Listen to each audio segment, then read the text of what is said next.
Hello, you are listening to Disney Travel Tales, episode number 14. This is a space where you can escape the real world and immerse yourself in someone's recent Disney trip. I'm Jenny, and today we are doing an episode that's kind of a little bit different. I was supposed to have a guest on this week, but she actually got sick and lost her voice. So instead of just having a week with no episode, I decided to go ahead and give you my top 5 tips for traveling to Disney with families. As always, this show is sponsored by Charlie Lane Travel. If you're thinking about traveling to any Disney resort or even taking a Disney cruise, then having a travel agent will not only save you time, but also money. Right now, Becky is helping me plan a mother-daughter trip for me and my daughter, and it's been so nice. She gives us quotes for resorts so I can go through and pick which is the best for us. It really is priceless having their help. Visit them at charlielanetravel.com and go to their Request a Quote page for a free, no obligation quote. All of their agents are amazing and they all will help you plan the most magical vacation. If you book a vacation with them and want to be on the show, let your agent know this is how I get my guest.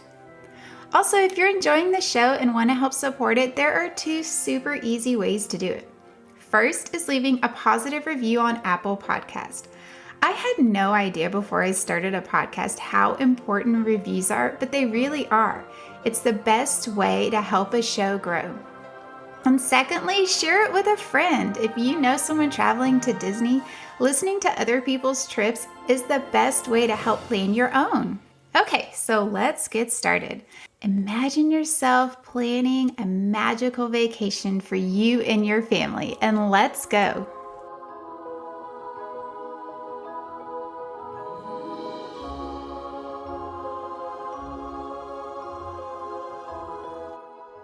So I'm so excited to share my tips with you today. The first time I went to Disney with my family, I had a friend who had just gone, so she sat down with me and gave me the best advice. At the time, I hadn't used a travel agent because I honestly didn't even know that you could use one, so I planned my trip all by myself. It was so overwhelming, but having her help was priceless. It really was great. The second time we went to Disney World, I had a travel agent and having her help me plan my trip was so easy.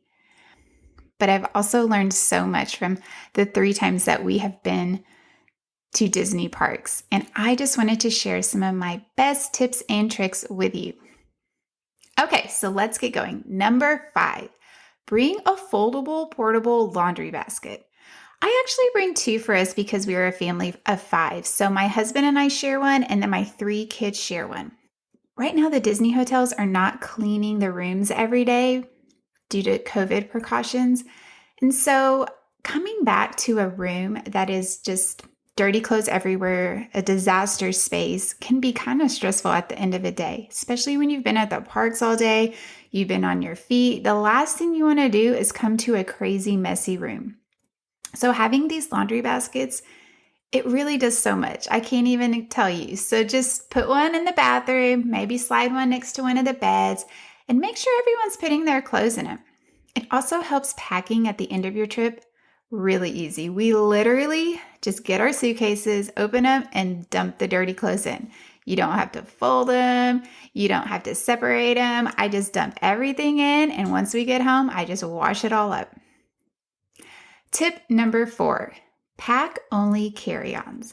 I know. You're thinking, what? I cannot take a carry-on bag to Disney, but you actually can. I like to lay out all of our outfits before we leave. So I know exactly how many shirts we need, how many shorts we need, how many pajamas we need, and then I roll our clothes so they're super small. Whenever we travel to Disney, I do a grocery order. And in that order, I always get a wrinkle release spray. This way, if your clothes are wrinkled, once you get to your resort, all you need to do is lay them out, hang them up, spray them, shake them, and all the wrinkles come out. This also really helps with overpacking. I used to be the biggest overpacker. I would plan so many things, so many outfits, bring so many clothes, and I never wore them. There just wasn't time, especially when you're traveling with kids. I know if you're single or, married without kids, that's totally different. But once you have kids, changing outfits in the middle of the day Yeah, it's just not really an option. Maybe for some, but not for all. So just cutting down on the packing and really planning what you're going to wear makes such a difference. We each have our own carry-on suitcase that we are in charge of rolling. My daughter started rolling her own suitcase when we were traveling at the age of 5. They can totally do it, and most of the time they really enjoy it. I just got her a light suitcase that was easy for her to pull, so there was never a problem. Tip number 3, try not to overplan. On our last trip in March, I was so excited about going. I had dinner reservations, I had experiences planned, and yes, they were all so much fun. But there were days we were like, I don't want to live by the clock. I don't want to live by the schedule. So sometimes over planning all the meal reservations, it kind of gets in the way, especially when your kids get older. My kids didn't really care about character meals as much. So having a reservation at Be Our Guest, yeah, it was really cool and it was fun, but they really weren't blown away by it. It could have been something that we passed on.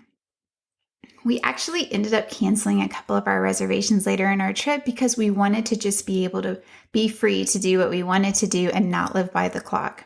So really think about that with your family. Maybe try planning a couple. I do think they're super fun to do, especially when your kids are younger.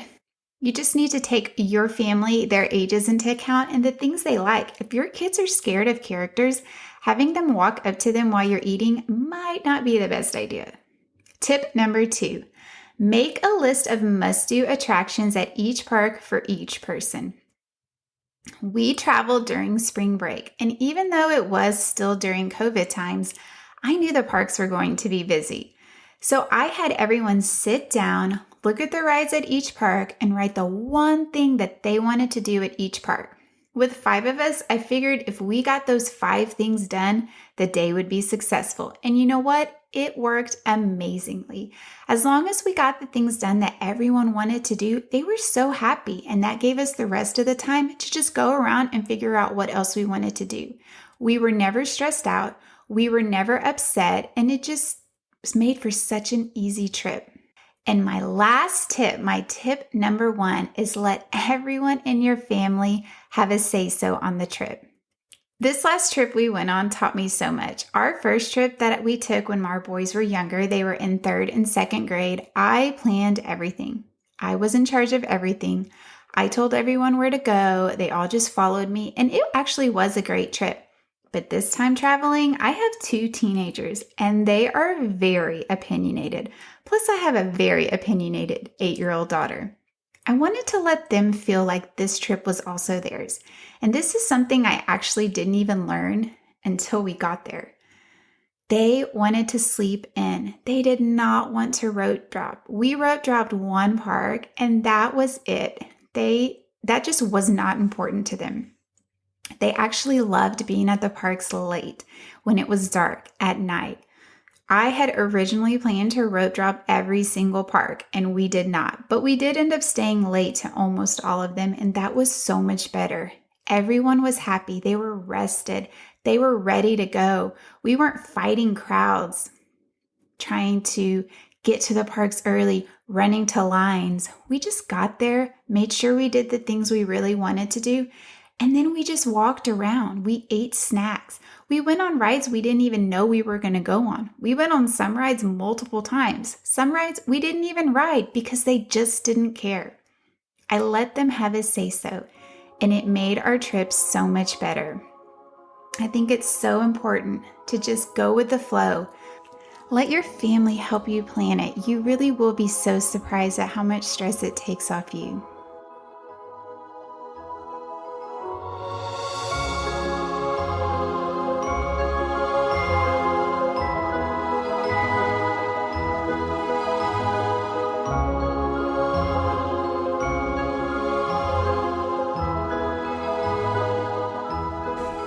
So I hope you enjoyed this show today. It's a super short little show, but I did not want to let a week go by where I didn't put anything out. I always love hearing tips from people, so I hope you enjoyed my tips. If you have your own tips that you would like to share, head over to our Instagram page at Disney Travel Tales and let us know in the post, what is your best Disney trip? I am always up for learning new things. We will be back next week with a new episode. I'm so excited to share our new guest with you, and we can hear her wonderful travel tale. Thank you so much for listening. This is Jenny, and may all your Disney travel dreams become a reality.